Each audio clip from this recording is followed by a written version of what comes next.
Hello दोस्तों। मैं सुभय कुमार। दोस्तों, मैं 65 बीपीएससी का जो हैंड रिटन नोट्स लाता हूं दोस्तों, और इस क्रम में मैं एक सीरीज भी चला रहा हूं कि जो 64 से पहले जो भी क्वेश्चंस आए हैं, तो उस क्वेश्चंस को एक ओवरव्यू देने की हम कोशिश कर रहे हैं कि आप कैसे है जो उसको लिखेंगे या कैसे लिखने की कोशिश करेंगे। तो दोस्तों, इस क्रम में 64th मेंस का जो करेंट अफेयर्स का जो क्वेश्चन था दोस्तों, चाबहार बंदरगाह से होने वाले भारत के नए आयात निर्यात मार्ग के परियोजन से अफगानिस्तान भारत के बीच व्यापार प्रोत्साहन की संभावना की विवेचना कीजिए। दोस्तों, सबसे क्वेश्चन ज़्यादा क्वेश्चन का फोकस पॉइंट आयात निर्यात है दोस्तों, और चाबहार बंदरगाह को लेकर ही विशेष फोकस कर दिया है। और इसके बाद भारत अफगानिस्तान के बीच व्यापार समझौता। दोस्तों, आप जानते हैं कि अफगानिस्तान जाने के लिए भारत के पास कोई स्थल मार्ग का रूट नहीं है। आप जैसे देखते हैं दोस्तों कि भारत का ये जो एरिया है, ये पीओके का एरिया पड़ता है दोस्तों, और यहाँ से स्थल मार्ग अवरुद्ध है भारत का। तो भारत के पास मध्य एशिया तक जाने के लिए कोई स्थल मार्ग का रूट नहीं था। तो एक तो पहला कि वैकल्पिक मार्ग के रूप में है जो भारत है जो चाबहार के काम करेगा। चाबहार वैकल्पिक रूप के मार्ग के रूप में काम करेगा दोस्तों। और ये है जो ईरान का बंदरगाह है दोस्तों, ये है जो ईरान का बंदरगाह है। ईरान के माध्यम से ईरान के अच्छे संबंध होने के कारण चाबहार पोर्ट को भारत ने ग्वादर जो पोर्ट था, जो पाकिस्तान है जो जिसको चाइना को दे दिया था, उसको काउंटर करने के लिए चाबहार पोर्ट को भारत ने लीज पे लिया था। जो ओबीओआर का जो प्रोजेक्ट था चाइना का दोस्तों, जो चाइना को भारत को घेरने की कोशिश कर रहा था, तो भारत भी अपना एक दो रूट बनाया था। एक रूट इसके माध्यम से बनाया था और दूसरा सिल्क रूट बनाया था। सिल्क रूट है जो रसिया तक जाता था, ये भी इसी रूट के माध्यम से था। तो भारत ने अपनी जो सामरिक स्थिति को और अपने राजनीतिक स्थिति को साधने के लिए भारत के लिए चाबहार बहुत ज्यादा इंपॉर्टेंट था।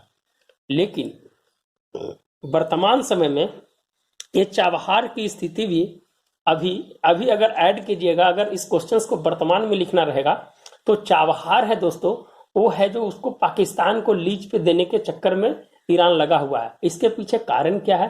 कारण ये है दोस्तों कि अमेरिका जो ईरान पे सैंक्शन लगाया था, और ईरान पे जो सैंक्शन लगाया है दोस्तों, और इससे जो भारत का जो संबंध था अभी वर्तमान में सही नहीं है। इसलिए सही नहीं है कि यहाँ एक रायसीना डायलॉग होता है दोस्तों, रायसीना डायलॉग होता है। उसमें रायसीना डायलॉग में ईरान के विदेश मंत्री आए थे, और इसने भारत को जब दिल्ली में जो हुआ था उसमें भारत को बताया था कि आप हमसे मित्रता जो आप है जो अमेरिका के लेकर तोड़ दिए हैं, आप हमसे तेल नहीं खरीद रहे हैं, आपको बहुत सस्ते दाम पर हमको ईरान से तेल मिलता था दोस्तों। लेकिन भारत अपने राजनीतिक हित, अमेरिका के वर्तमान स्थिति में अच्छे संबंध बनाने के चलते यहाँ है जो इसको छोड़ दिया।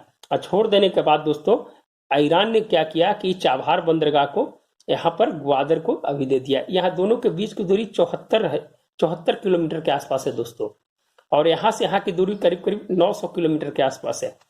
तो चाबहार और ग्वादर को जब दे देने से तो भारत की स्थिति यहाँ पर बहुत ज़्यादा इन्वेस्टमेंट किया है दोस्तों, और इसके माध्यम से अफगानिस्तान में बहुत ज़्यादा इन्वेस्टमेंट किया है। तो इस चाबहार को लेकर और आयात निर्यात और व्यापार, ये तीन पर आपको फोकस करना था एग्जाम में।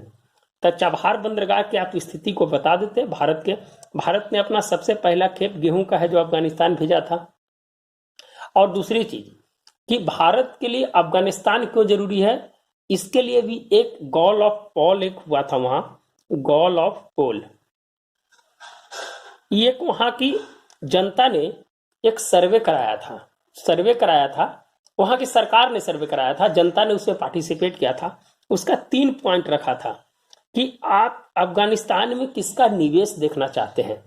तो उसमें जब परसेंटेज निकला दोस्तों, तो 52% वहां के लोगों ने भारत को सपोर्ट किया, 26% है जो अमेरिका को, और 21% है जो चाइना को सपोर्ट किया। तो वहां की भावनात्मक भी भारत के साथ जुड़ाव है। जुड़ाव इसलिए है दोस्तों कि सांस्कृतिक, आर्थिक, राजनीतिक स्थिति में भारत है जो हमेशा अफगानिस्तान का साथ दिया है। लोकतांत्रिक देश होने के नाते भारत है जो हमेशा है जो वहां अपनी पकड़ को बनाए रहता है। दूसरी चीज कि दोस्तों वहां पर शांति व्यवस्था के लिए भारत शांति व्यवस्था के लिए भारत अपनी सेना को नहीं भेजता है, जिससे है वहां के लोग इससे खुश रहते हैं कि भारत कम से कम हमारे अंदर सेना के माध्यम से है जो हमारे ऊपर दबाव नहीं बनाता है। ये क्या करता है, अफगानिस्तान के वहां के जितने भी जो हाई ऑफिसर्स हैं उसको इंडिया में है जो आकर उसको ट्रेनिंग देते हैं, या जैसे क्रिकेट मैच की बात हुई तो वहां का जो प्रैक्टिस करने के लिए बात हुई तो भारत का जो धर्मशाला है वो धर्मशाला में है जो उस अफगानिस्तान को है जो करने के दिया कि आप है जो यहाँ दीजिए, आप यहाँ ट्रेनिंग लीजिए और यहाँ प्रैक्टिस कीजिए। तो भारत के बहुत सारे एंगल के अगर जोड़ कर देखा जाए दोस्तों तो अफगानिस्तान बहुत महत्वपूर्ण है। अब व्यापार की बात पे आते हैं, व्यापार की बात आते हैं दोस्तों। तो अफगानिस्तान में वहाँ एक डालेराज जो मार्ग है वहाँ से है जो लोहा का उत्खनन बहुत होता है और वहाँ बहुत संपदा है दोस्तों, बहुत ज़्यादा संपदा। इसीलिए हर एक कंट्री के लोग हैं जो अफगानिस्तान में अपना पैर जमाना चाहते हैं। अमेरिका इतना दिन तक $2 ट्रिलियन किसी देश की जीडीपी होती है दोस्तों, 2 ट्रिलियन, भारत का 2.92 है और $2 ट्रिलियन को खर्च कर चुका है भारत वहाँ अमेरिका ने। सोचिए दोस्तों कितना खर्च किया, आखिर वहां उसको मिला क्या? अगर नहीं मिला तब वहां प्रशासन ने बोला कि हम है जो अब अपनी सेना को अब वापस बुलाने की कोशिश करते हैं और अपनी जो सैन्य क्षमता है उसको कम करेंगे, और वही है जो सबसे पहले इस चीज को पहल किया दोस्तों। और भारत ने इसका है जो समर्थन किया कि हाँ, एक शांति के लिए सेना का रहना जरूरी नहीं है। अब तालिबान की भी बात है जो दोस्तों अभी वर्तमान स्थिति में अगर लिखने की आए तो तालिबान की अभी वार्ता हो गई है। अभी ये वहाँ का जो चुनाव हुआ था तो हामिद अशरफ गनी है जो वहाँ का राष्ट्रपति चुने गए हैं, और भारत है जो अंतर्राष्ट्रीय मंच पर अफगानिस्तान को खुले दिल से सपोर्ट करता है। जैसे सार्क में है जो उसकी जगह दिलाना, सार्क में अफगानिस्तान है जो अफगानिस्तान को भारत के माध्यम से उसमें जो सदस्यता जो दिलाया, एक बहुत बड़ी जीत है जो भारत को मानी जाती है, और भारत अपनी पड़ोस नीति के माध्यम से है जो काम करना चाहता है। तो यही है दोस्तों कि इसमें व्यापार की बात है कि भारत वहाँ अटल संसद भी बनाया है, अटल संसद बनाया वहाँ, जिस मोदी जी है जो उद्घाटन करने गए थे, तो बहुत सकारात्मक प्रतिक्रिया मिला दोस्तों वहां से। फिर है जो दोस्तों वहाँ 1000 गांवों को गोद लिया है दोस्तों भारत ने, और वहाँ सिलाई मशीन और जो एमएसएमई सेक्टर है वहां पर इन्वेस्ट किया है। और दूसरी चीज है दोस्तों कि INSTC India international north south trade corridor जो आपका सिल्क रूट तक जाता है वो है जो वहीं के माध्यम से जा रहा है दोस्तों। तो ये भी है जो व्यापार का एक बहुत बड़ा साधन है। फिर है जो सलमा डैम का निर्माण, तो आप इसे परस्पेक्ट में आप है जो लिख सकते हैं। आज व्यापार को बढ़ाने के लिए भारत अपने मंच से है जो उसको हमेशा सपोर्ट करता है, और सपोर्ट करने की स्थिति में भारत है जो एकीकृत विकास योजना है जो चलाया है भारत ने वहां पर ही।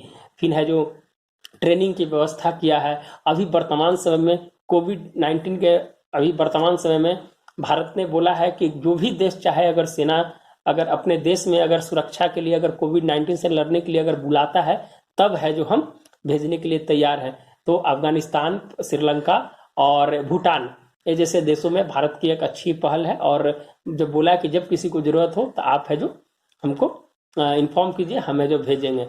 दोनों का दूतावास का बेहतरीन है जो कनेक्टिविटी बनने के कारण है जो व्यापार है जो एक अच्छा मार्ग खुला है दोस्तों। लेकिन चाबहार की स्थिति वर्तमान में भी सही नहीं है।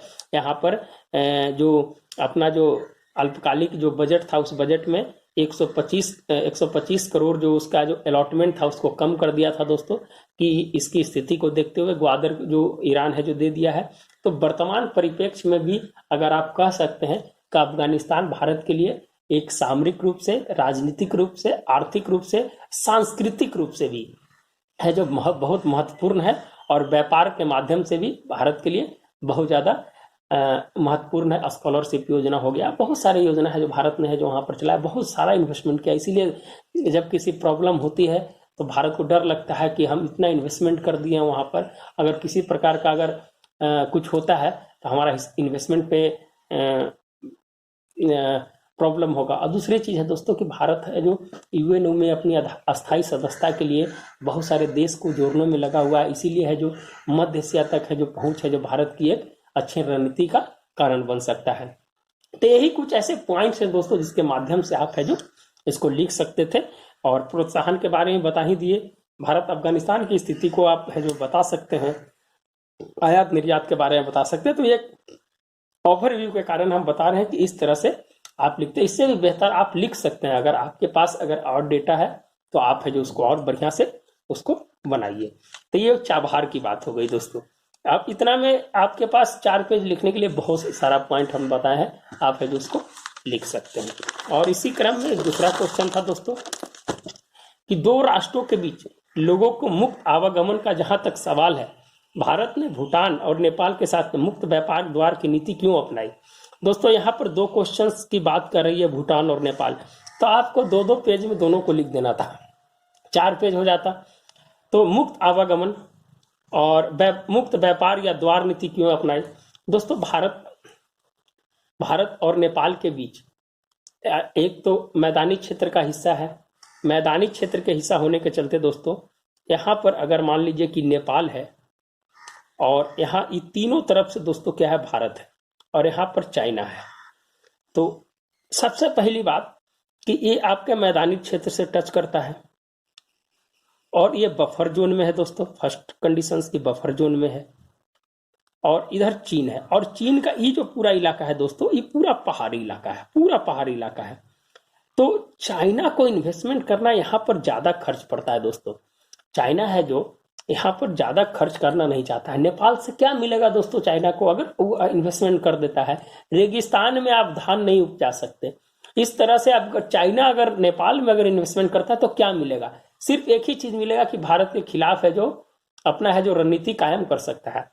तो यहाँ पर दोस्तों ये मधेसी क्षेत्र में, यहाँ मैदानी क्षेत्र में मधेसी रहते हैं और यहाँ है जो पहाड़ी नेपाली रहते हैं दोस्तों। तो नेपाली पहाड़ी रहते हैं तो ये ज्यादा संपन्न है, कहे कि व्यापार जो नीति है यहाँ मुक्त है और मुक्त होने के चलते आवागमन की स्थिति है जो ओपन डोर पॉलिसी है। ओपन डोर पॉलिसी होने के कारण व्यापार यहाँ से बढ़िया होता है। और नेपाल का 80% है जो निर्यात भारत करता है, निर्यात भारत की तरफ से जाता है। वहां 3 दिन अगर भारत रोक दे तो वहां का डीजल पेट्रोलियम ये सब रुक जाएगा दोस्तों। तो यही एक नीति है जिसके कारण है जो मुक्त व्यापार की नीति है जो अपनाता है। तो आप इसको इंट्रोडक्शन से चालू कीजिएगा। तो 1950 में मैत्री संधि से स्टार्ट कीजिए, 1975 में फिर इंदिरा गांधी ने बेहतरीन स्थिति में है जो दोनों के संबंध को बनाया। फिर 2005 में जब संविधान लागू हुआ तब भारत ने सपोर्ट किया। 2015 में मोदी जी के साथ जो रणनीति बनी उस रणनीति की चर्चा करते हुए आप है जो ये एक फिगर बना दीजिए और मधेसियों के साथ व्यापार की चर्चा कर दीजिए। और भारत और उसके संबंध काहे कि उसको व्यापारिक, सामाजिक, आर्थिक, राजनीतिक सब दिखाना है।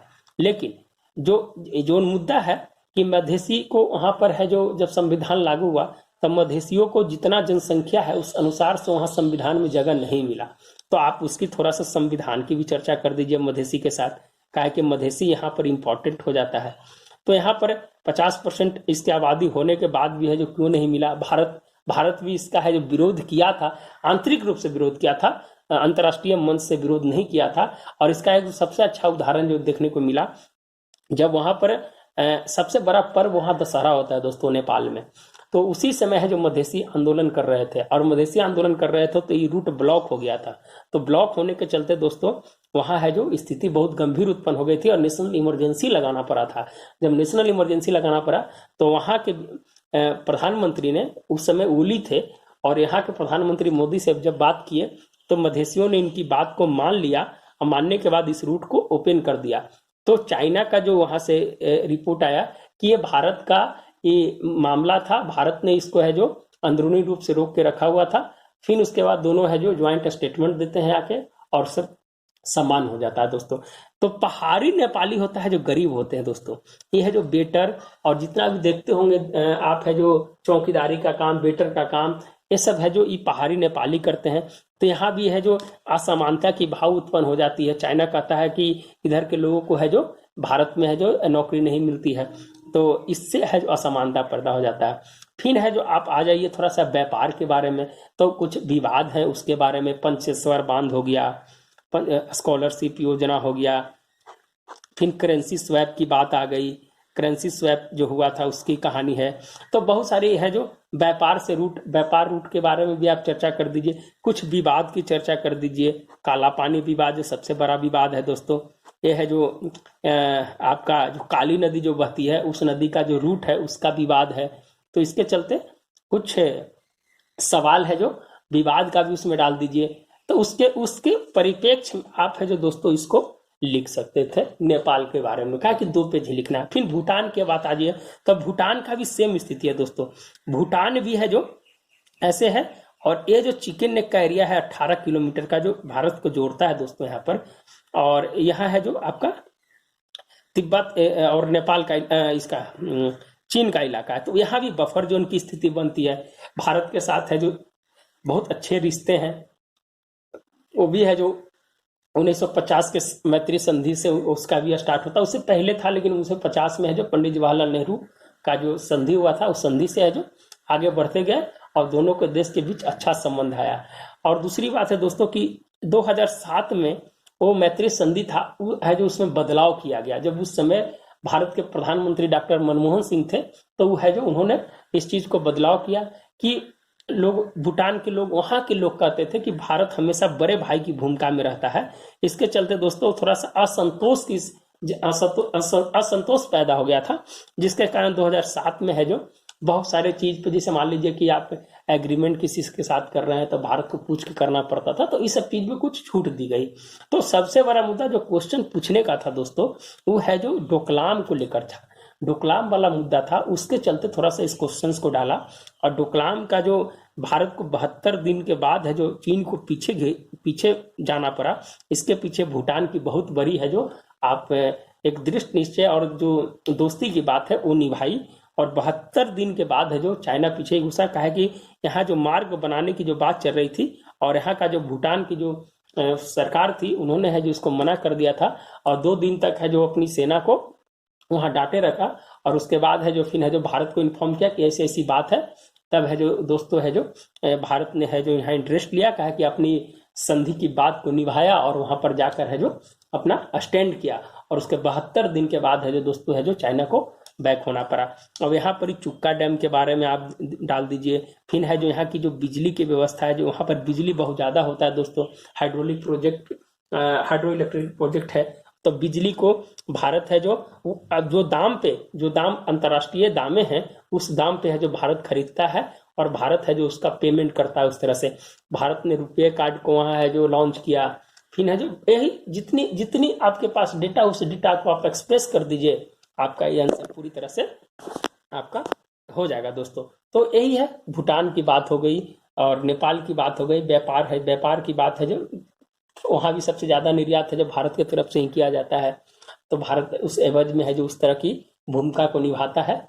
और भूटान भी है जो दोनों तरफ से परस्पर संबंध है। वहाँ की पंचवर्षीय योजना में 4500 करोड़ की जो राशि है जो उन्होंने दिया था, भारत ने जो भूटान को दिया था उस समय, उसकी चर्चा आप उस समय कर लेते।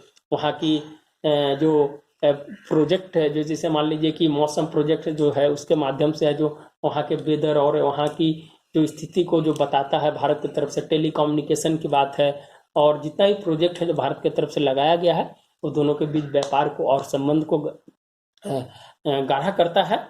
और एक रोटी बेटी का रिश्ता है जो इसके साथ है दोस्तों आपका नेपाल के साथ है, कि वहाँ के लोग है जो यहाँ पर अपनी शादी विवाह या फंक्शंस करते हैं। नेपाल की स्थिति है कि नेपाल में भी आप जो इस तरह का आप लिख सकते हो, 2-2 पेज आप लिख सकते थे। तो इस तरह से आप दोनों क्वेश्चन को लिख सकते थे दोस्तों। अगर वीडियो अच्छा लगता हो तो आप अपने दोस्तों को भी जरूर शेयर कीजिए और फायदा उठाइए वीडियो का। और अगर कुछ सजेशंस देना चाहते हैं तो आप दे सकते हैं। धन्यवाद दोस्तों, मिलते हैं कुछ नए वीडियो के साथ। धन्यवाद दोस्तों।